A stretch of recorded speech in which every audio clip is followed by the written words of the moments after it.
இன்றைக்கு காவல்துறை செயல்பாடுகள் முற்றிலும் செயலிழந்திருக்குது. அத்தனையும் அரசியல். இன்றைக்கு இருக்கின்ற ஆளுங்கட்சி சேர்ந்த அரசியல் பிரமுகர்கள் காவல்துறையை சுதந்திரமாக செயல்பட விடாத காரணத்தினால அவர்கள் இந்த போதைப் பொருள் தடுப்பை முழுமையாக நிறைவேற்ற முடியல.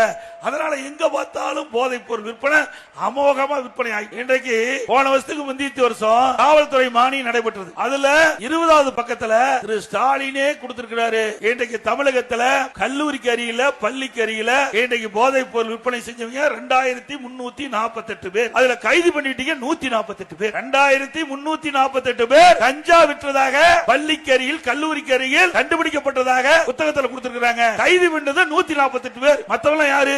திமுக கட்சிக்கார். அதெல்லாம் யாரு? திமுக கட்சிக்கார் தானே.